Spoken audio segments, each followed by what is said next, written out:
Assalomu alaykum va rahmatulloh. Mana bugun 1-yanvar 2026-yil.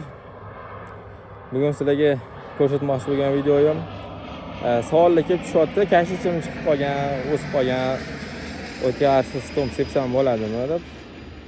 Kashich, ukrop, selder, petrushka nima bo'lsa ham mana stom sepsa bo'ladigan dorilarni. O'sha 2 quloq bo'lib chiqib bo'ldimi, sepmaylar. Stom qotirib qo'yadi. O'ldirmaydi, qotirib qo'yadi chiqib bo'lgandan keyin.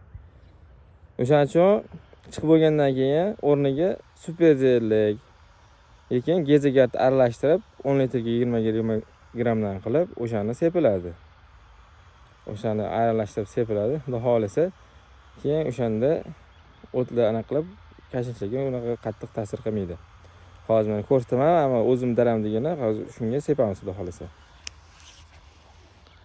Ko'rib turganinglar, hozir kapelisi bog'lanmagan uchun shamollarda uchirib yuborgan. Bu yog'ini ham chiqarib tashlagandik.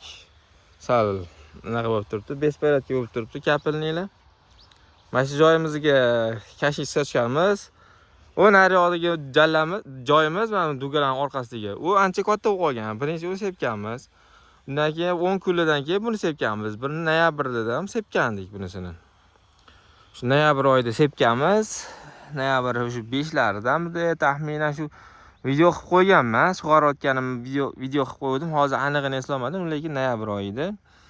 Bu yoqqa stom sepmadik, yo'q.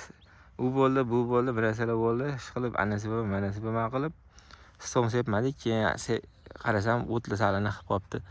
Chiqib qopti-da, keyinroq bir gezigar sepib boraman dedim. Shunaqa qilib bu joyimiz qoldi, o'tga qarshi dori sepilmasdan qoldi. O chekkiga bitta poliga sepdim. Bitta poliga sepdimda sepsam qarasam mana bunaqa ko'chatlar chiqib ketgan ekan. Ramen urug'ini olgandim. Mana shu yerda ramen urug'ini oldim mana. Ko'rib turganinglar. Mana shu ko'chat chiqyapti, ramenlar. Mana shu kashishlar bilan birga aniq qilingan. Mana shu yerlar ham mana. Mana shu yerlar chiqayotganiga mana shunaqa bo'layotganiga stom sepgim kelmadi bu joyda. Dori tugagandan keyin yana tayyorlab sepmadim. Keyin bir ana qilarman dedimda. Sepmadim, qisqasi. Hozir endi mana ko'rib turganingizda kashishlarimiz ikkita chimbarg chiqargan. 2 quloqdan chimbarg chiqargan. O'tlar mana shu holatda. Endi dalamiz boshi mana shu ko'proq zahlaganmi?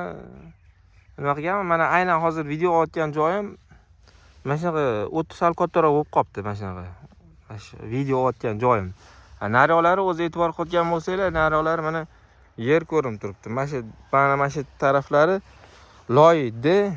Mana shu yerlar zich bo'lib unaqa chiqqan. Lekin naryoq taraflari mana shu ozgina 5-6 metrdan keyin o'sha u yog'im bu darajada o'tlar gurillab, o'sib ketmagan.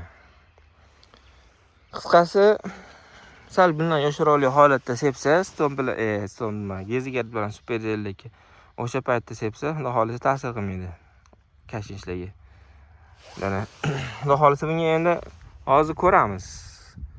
Bugunmi, ertagami ko'ramiz. O'zi yaqinda ham anaqa qilib sepaman dedim. Vaqt bo'lmay qolib, sepilmay qoldi. Endi hozir tez sepib bormasam, bu yana hozir kechagina yomg'irlardan keyin bu yana anaqa qilib olsa, o'sib olsa, keyin kashinchi qoplab olsa, kashinchi ham o'sib olsa, keyin sepsa, kashinchi kuydiradi. Chunki oldin sepganimda shunaqa bo'lgan, mana shu o't bilan kashinchi bir xil bo'lib, katta-katta bo'lib qolgan, mana shunday bo'lib, yerni ko'p qilib qo'yganda, sepganimda kashinchlarni kuydirib olgan, baylarini kuydirib olgan. Shuning uchun hozir ayni paytda sepib borish. Mana shunaqa holatda bo'lsa, sizlarni ham anaqanglar, ko'katlaringlar bunaqa holatda superzellik bilan gezigard dorini sepasizlar. Stom sepmaysizlar. Stom urug'dan chiqayotgan mahalda yaxshigina aniq beradi. Keyin 2 quloqli holatda ham o'ldiradi, lekin ba'zilarni o'ldirmay qolishi mumkin 2 quloq bo'lib chiqib bo'lganda. Qotirib qo'yadi, keyin bir muddat qotib turadi, 20 kun, 1 oy, keyin yana o'sib ketaveradi o'tlar. Shuning uchun o't chiqib qolgan joylarga stom sepilmaydi. O't chiqib qolgan joylarga agarda ekinga sepsa bo'ladigan bo'lsa, superzellik, gezigard sepaverasizlar. Bu ham shu sepsa bo'ladigan ekinlik. Misol uchun kashinchga sepsa bo'ladi. Hozir mana shu qishda chiqadigan o't bu joylarda unaqa nima qilinmagan. Oldin qo'shnilarimning yerini arendaga qilgandim.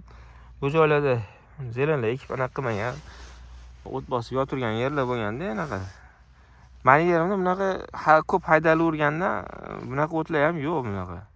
Bularning yerida ko'p bunaqa qayta haydov, ishlov, sug'aruv bo'lmaganiga o'tlar ham ko'p chiqyapti.